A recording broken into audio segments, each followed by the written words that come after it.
नमस्कार, IND special में आपका स्वागत है। तीन बड़ी खबरों को लेकर आपसे बात करेंगे, लेकिन बड़ी खबर भोपाल की है। दिल दहला देने वाली खबर है, जब कोई पति शराब के नशे में इतना हैवान हो जाए कि अपनी ही पत्नी के हाथ की हथेली और पैर के पंजे फरसे से काट दे। सुनकर आपको आश्चर्य हो रहा होगा, लेकिन भोपाल जैसे शहर में यह देखने को मिला, जहां भागम भाग जिंदगी के बीच में लोग शायद रिश्तों को भी भूल रहे हैं, लेकिन इस रिश्तों के साथ क्या इतनी हैवानियत हावी हो गई है कि अपनी पत्नी को ही याद नहीं रखा। शराब का नशा इतना भारी पड़ गया कि शराब के नशे में अपनी ही पत्नी के पैर और हाथ काट दिए, पैर का पंजा फरसे से काटा और हाथ की हथेली काट दी। अब पुलिस प्रशासन और तमाम लोग इस प्रयास में है कि किसी तरह उसके पंजे और पैर बच जाए। वजह सिर्फ वही थी कि अमूमन जिस तरह की घटनाक्रम सामने आते रहते हैं, शक, महिला इंदौर में नौकरी करती है, लेकिन पति को शक था कि कहीं और संपर्क में तो नहीं है। उसी बात को लेकर उस पर हमला बोल दिया। निशातपुरा भोपाल की एक घटना है, जहां पत्नी को हमीदिया में भर्ती कराया गया है और उसका उपचार जारी है। लेकिन ये जो इस तरह की घटना सामने आती है, उसको लेकर सवाल खड़े होते हैं कि आखिर हम किस समाज में जी रहे हैं। क्या समाज में पति ऐसा भी हो सकता है कि अपनी पत्नी के साथ बर्बरता कर बैठे, और ये बर्बरता की हद है कि पंजे काट देना, पैर के पंजे काट देना, हाथ के पंजे काट देना। इसे क्या कहेंगे आप?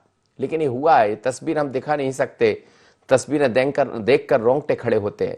क्या हो गया है लोगों को? शराब कितनी भारी पड़ रही? क्या शराब का नशा इतना जरूरी हो गया कि अपनी ही पत्नी के ऊपर इस तरह हमला कर दे?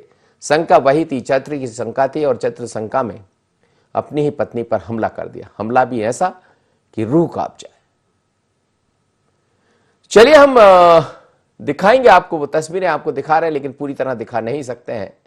जो जानकारी सामने आ रही है उसमें हमीदिया में इसका उपचार चल रहा है, और उपचार के बाद शायद कोई राहत भरी खबर आए कि उसके पैर और हाथ काम कर पाए। इस वक्त शोएब मेरे साथ जुड़ रहे हैं, शोएब से बात कर लेते हैं। उसके बाद डीआईजी ने क्या कहा वो भी हम आपको सुनाएंगे कि आखिर पुलिस इसमें क्या कर रही है। शोएब, क्या कहेंगे? ये हैवानियत की हदें पार कर दी है। ऐसा भी कभी होता है कि पत्नी को इस तरह से सजा दी जाए कि उसके हाथ के पंजे काट दें, पैर काट दें? क्या है ये पूरा मसला, और अब पति कहां है? बिल्कुल, देखिए ये पूरी तालिबानी सजा यहाँ पर देखने को मिल रही है राजधानी भोपाल के निशातपुरा क्षेत्र में। जिस तरह से ये पूरा मामला आया है, और चरित्र संदेह में जिस तरह से जो शराब के नशे में पति ने अपनी पत्नी पर फरसे से वार किया और कहीं ना कहीं बाएं हाथ की हथेली काट दी, और बाएं हाथ का जो पंजा था पैर का वो काट दिया गया। बिल्कुल, जिस तरह से देखिए शराब के नशे में था, और उसका जो बच्चा था 7 साल का वो भी वहां पर मौजूद था, उसके सामने ये पूरी घटना को अंजाम दिया। जब पड़ोसी पत्नी की चीख पुकार के बाद उस मौके पर पहुंचे, घर में जब घुसते हैं, लेकिन जो पति था वहां से भागता नहीं, और पड़ोसियों को भी धमकी दे रहा था मारने की। उसके बाद पुलिस को बुलाया गया, और पुलिस के भी जो चार्ली के जो 2 आरक्षक थे, उन्होंने अपनी सूझबूझ से वहां पर जो पति था उसको पकड़ा, क्योंकि वो अपने गले काटने की भी वहां पर पुलिस कर्मियों को धमकी दे रहा था। उसके बाद जिस तरह से जल्दी से जो पत्नी थी उसको उपचार के लिए हमीदिया अस्पताल पहुंचाया गया, और जिस तरह से कहा जा रहा है कि 6 घंटे के भीतर अगर इस तरह के जो शरीर से अंग अलग हो जाते हैं तो उनका ऑपरेशन कर जोड़ा जा सकता है। तो 6 घंटे से भीतर जो उनका ऑपरेशन शुरू कर दिया गया था, और अब इसका जो महिला का इलाज चल रहा है। अगर भोपाल कलेक्टर अविनाश लवानिया की बात करें तो थोड़ी देर पहले वहां पर महिला से मिलने भी पहुंचे थे, महिला से बातचीत की, और हर तरह से मदद का यहां पर भरोसा जताया है। लेकिन शराब के नशे में इस तरह की हैवानियत पहली बार राजधानी भोपाल में देखने को मिली। और जिस तरह से अगर पत्नी की बात किया तो इंदौर की एक कंपनी में काम करती थी, और हर वहां 15 दिन में भोपाल आती थी। लेकिन भोपाल में जब वो किसी से बात करती थी और पति मना करता था कि बात करने को मना करता था, और इसी के चलते कल देर रात इतना विवाद हुआ दोनों के बीच में कि जो फरसा है उससे हमला करते हुए इस तरह की वारदात को यहां पर अंजाम दिया है। चलिए शोएब, बने रहिए मेरे साथ, सुन लेते जरा डीआईजी ने क्या कहा। भोपाल के डीआईजी क्या कह रहे हैं इस पूरे मामले में, सुन लीजिए। वो उसमें आरोपी को अरेस्ट कर लिया गया है, और हम लोग उनका प्रयास है कि उसमें जो है अच्छी एविडेंस गैदर कर करके चिन्हित अपराध की श्रेणी में रखें। और अभी हम लोग भी जो है विजिट करेंगे वहाँ पे महिला को, और कोशिश करेंगे कि उनको सबसे बेहतर मेडिकल असिस्टेंस मिले ताकि वो खतरे से बाहर आ जाएं, और जो भी इसके जितने भी एंगल्स हैं अपराध के उसको सबको कवर करें। वो पहले भी गुम इंसान दर्ज करवाया था पति ने। इन लोगों का जो है आपस में विवाद था, एक दूसरे पर डाउट करते थे, तो उसके परिदृश्य में जो है इनके तनाव था आपस में, इसी वजह से ये घटना भी हुई है। तो नशे की हालत में उसने घटना कारित करी। वो हम लोग उसमें सीएसपी जांच कर रहे हैं, उसमें जो भी वैधानिक कार्रवाई करेंगे। चलिए, डीआईजी ये कह रहे थे कि पहले भी उसने गुम इंसान की रिपोर्ट दर्ज कराई थी, यानी पहले से शक था अपनी पत्नी पर, और अमूमन ये परिवार में होता है, लेकिन लोग समझते क्यों नहीं। और फिर शराब के नशे में यदि शंका हावी हो जाए तो फिर क्या कहना, ये शायद उसका उदाहरण है। इस वक्त सीधे रोमा भट्टाचार्य मेरे साथ जुड़ रही मनोचिकित्सक है। रोमा जी, क्या कहेंगे, समाज में ऐसी कई विकृतियां देखने को मिलती, कई ऐसी तस्वीरें सामने आती, लेकिन राजधानी भोपाल में ये पहली तरह की घटना है जिसमें पत्नी के पंजे और हाथ का पंजा और पैर, दूसरा हाथ की उंगलियां और पैर का पंजा काट दिया गया। क्या ये हैवानियत की हद है? जी बिल्कुल, जो इस तरह का आप कृत्य बता रहे हैं अपराध है, ये बिल्कुल ग्रीवियस इंजरी में आता है और मतलब ये क्राइम अगेंस्ट विमेन के तहत भी आता है, क्योंकि महिला पे इस तरह का जो है मतलब इतनी बुरी तरीके से उसे जख्मी किया गया है, उसके पंजे काटे गए हैं, उंगलियां काटी गई हैं। तो ये इस तरह की हरकत करने वाला डेफिनेटली क्रिमिनल माइंडेड है ही है, उसे उसके क्राइम की सजा तो मिलनी ही चाहिए। लेकिन पत्नी को भी, क्योंकि वो लगातार मेरे ख्याल से इस आदमी के शंका की शिकार हो रही थी, तो निश्चित रूप से मुझे लगता है कि वो इसके मतलब बुरे व्यवहार का लगातार लंबे समय से शिकार हो रही होगी।